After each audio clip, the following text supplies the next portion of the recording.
Hello student. तो हम बात कर रहे थे रेस्पिरेशन की।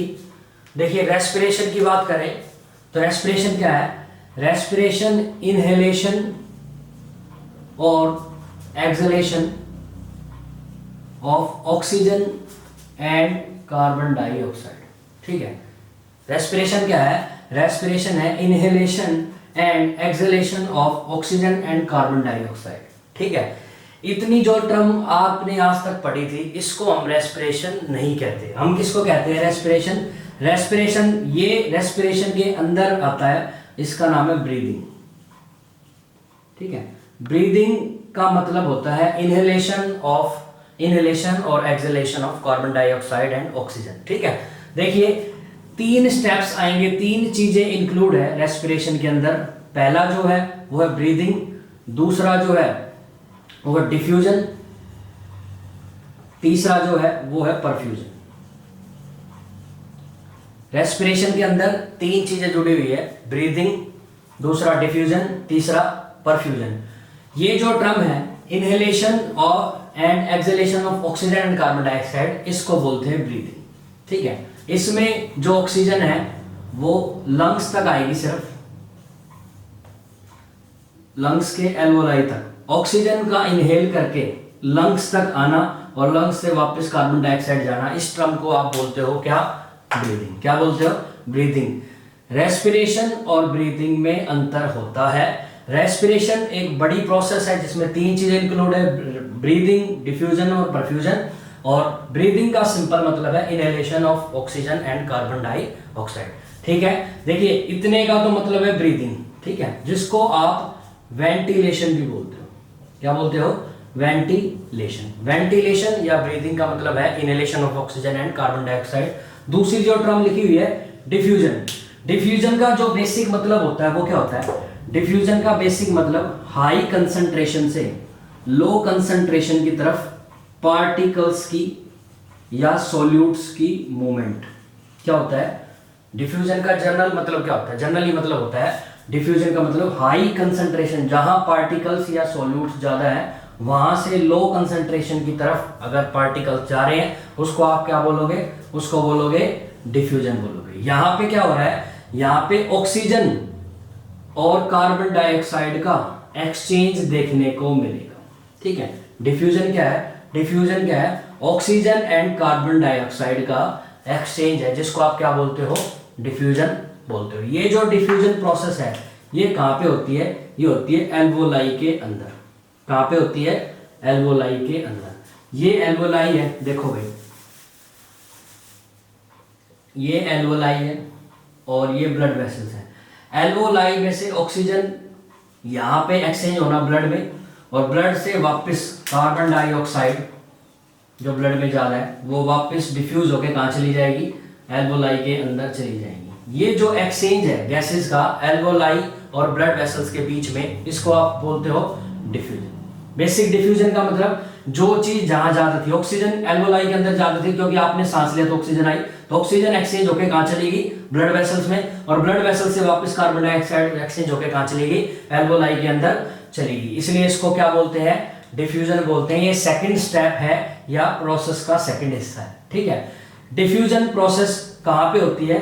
एल्वोलाई के अंदर होती है। इसलिए इस टाइप के रेस्पिरेशन को एल्वोलार रेस्पिरेशन भी बोलते हैं। Alveolar respiration. ठीक है, और इसी रेस्पिरेशन को एक्सटर्नल रेस्पिरेशन भी बोलते हैं। External respiration. देखिए समझो भाई 2 पॉइंट। डिफ्यूजन का मतलब क्या है? डिफ्यूजन का मतलब ऑक्सीजन और कार्बन डाइऑक्साइड का एक्सचेंज। कहां पे? एल्वोलाई के अंदर। एल्वोलाई कहां होती है? एल्वोलाई तो लंग्स के अंदर। ठीक है, बैलून-लाइक स्ट्रक्चर। एल्वोलाई के अंदर जो ये एक्सचेंज है इसको तो आपने बोला डिफ्यूजन। ये डिफ्यूजन हो रहा है एल्वोलाई के अंदर, इसलिए इसको बोलते हैं एल्वोलार रेस्पिरेशन। ठीक है, उसके अलावा इसी का दूसरा नाम है एक्सटर्नल रेस्पिरेशन। ठीक है, एक्सटर्नल रेस्पिरेशन कहां होता है आपसे पूछ ले तो आंसर क्या आएगा? एल्वोलाई आएगा। इसके बाद एक टर्म और है परफ्यूजन। परफ्यूजन का मतलब क्या होता है? परफ्यूजन का मतलब ऑक्सीजन एंड ब्लड सप्लाई होती है। Oxygen and blood supply. ठीक है, अब ये टर्म क्या है? इसका यहां पे क्या मतलब है? इसका बेसिक मतलब तो हुआ ऑक्सीजन कार्बन ब्लड सप्लाई।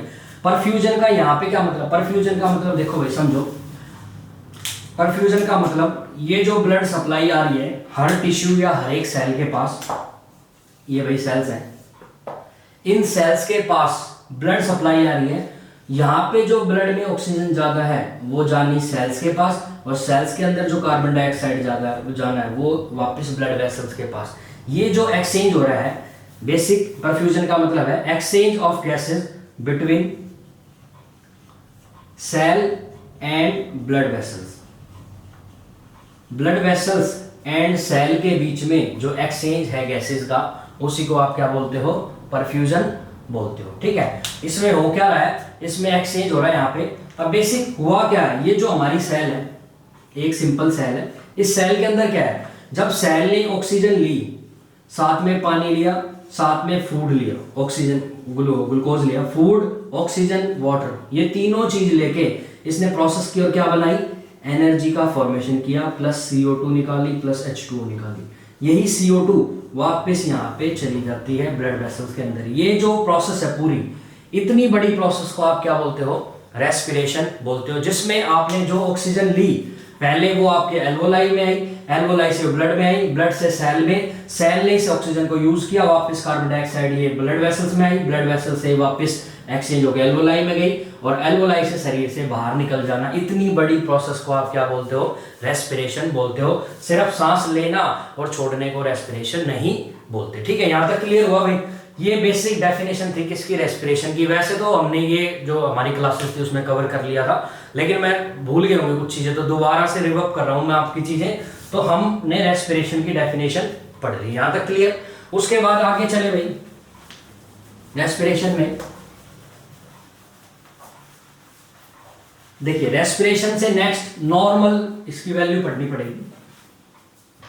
देखो नॉर्मल रेस्पिरेशन कितना होता है, तो normal respiration 16 breath per minute होता है, 16 ब्रीथ पर मिनट। ठीक है, एवरेज वैल्यू क्या होती है, 12 से 20 ब्रीथ पर मिनट। एक मिनट में करीबन 12 से 20 है। एम्स में कई बार ये क्वेश्चन आया है, नॉर्मल रेंज से उसने पूछा है, हमने कुछ एग्जाम्पल भी डिस्कस किए थे। जैसे क्वेश्चन एक बनाया था, एक बार वो डिस्कस कर लेते हैं। क्वेश्चन क्या था, नॉर्मल रेस्पिरेटरी रेट क्या होती है। ठीक है, ऑप्शन थे 10 से 16, 16 से 24, 10 से ऐसा था 24 से 30 और 8 से 10। इस तरीके के ऑप्शंस एग्जाम में आ जाते हैं और आपको कंफ्यूज कर देते हैं। ये रख देते हैं 12 से 20। ठीक है, देखिए नॉर्मल रेस्पिरेटरी रेट कितना होता है, आप सभी सोचो और कमेंट बॉक्स में कमेंट करो कि आपका आंसर क्या है। ठीक है, सोचो सभी क्या आंसर होगा। पहले डिस्कस किया हुआ है, लेकिन जिसको नहीं पता वो सोचो एक बार कि क्या आंसर ये होगा, ये होगा, ये होगा, ये होगा। ठीक है, वैसे तो मैंने पहले इस आंसर को एक्सप्लोर कर रखा। आंसर क्या होगा, 12 से 20 होगा आंसर डी। लेकिन ज्यादातर बच्चे इसको ये टिक करते हैं इस पे। ठीक है, 16 से 24 सही आंसर। लेकिन अगर आप 16 से 24 को अगर सही मानते हो तो 10 से 12 20 का ये आंसर ठीक हो जाएगा। फिर ये कैसे ठीक होगा, देखो इसके लिए थोड़ा सा वो चीजें पढ़नी पड़ेगी आपको। रेस्पिरेशन की बात कर रहे हैं, नॉर्मल रेंज है 12 से 20। ठीक है, अगर आपका रेस्पिरेशन रेट की बात कर रहा हूं मैं, 1 मिनट में कितना हो रहा है, अगर रेस्पिरेटरी रेट 1 मिनट में 10 से कम हो जाए उसको बोलते हो आप ब्रेडीपीनिया। क्या बोलते हो, ब्रेडीपीनिया। अगर आपकी रेस्पिरेटरी रेट 10 से कम हो जाए उसको आप क्या बोलोगे, ब्रेडीपीनिया। अगर ये रेस्पिरेटरी रेट 24 से ज्यादा हो जाए इसको बोलोगे आप ट्रैकीपीनिया। अब इसका मतलब है 10 से लेके 24 तक की जो रेंज है उस रेंज में रेस्पिरेशन क्या रहेगा, नॉर्मल ही रहेगा। तो आप, और एवरेज क्या वैल्यू है 16, मैंने लिखा है 16। तो अगर 10 से 16 कोई आंसर सही, या 16 से 24 जिसका आंसर सही है तो 10 से 16 भी सही हो सकता है। क्या दिक्कत है, बॉर्डर लाइन ही तो है, यहाँ तक का आंसर सही है, ये भी नॉर्मल रेंज तक ही है, इसके बाद ही तो आउटर ये जा रही है। तो भाई ये आंसर अगर सही आप मान के चल रहे, या ये मान लो आप ये सही मान रहे हो तो ये भी सही है, क्योंकि दोनों ही रेंज में है, इसलिए दोनों ये आंसर तो हो नहीं सकते। हमेशा याद रखो जब भी आप क्वेश्चन सोल्व करो तो एक ही क्वेश्चन के 2 आंसर तो हो नहीं सकते, तो वो तो हटाओ। तो बचा क्या, ये तो आउटर रेंज में तो होगा ही नहीं, तो आंसर क्या जाएगा 12 से 20। बार बार आता है एग्जाम में, अब गलत नहीं होना चाहिए आपका, 12 से 20। एक क्वेश्चन और एग्जाम में आया था एम्स रायपुर में, एक बार एम्स रायपुर में भी आया है, GMCH government medical college and hospital, इसमें भी आया था, 2 बार एग्जाम में आया है। नॉर्मल रेस्पिरेशन को क्या बोलते हैं, नॉर्मल रेस्पिरेशन, नॉर्मल रेस्पिरेशन को बोलते हैं यूपनिया। क्या बोलते हैं, यूपनिया। ये यू जो वर्ड है, ईयू जो वर्ड है, इसका मतलब नॉर्मल होता है, ये बहुत जगह काम आएगा आपके। यूपनिया मतलब नॉर्मल रेस्पिरेटरी रेट या नॉर्मल रेस्पिरेशन, ठीक है, जिसमें आदमी नॉर्मल रेट से रेस्पिरेशन करेगा, नॉर्मल डेप्थ से करेगा।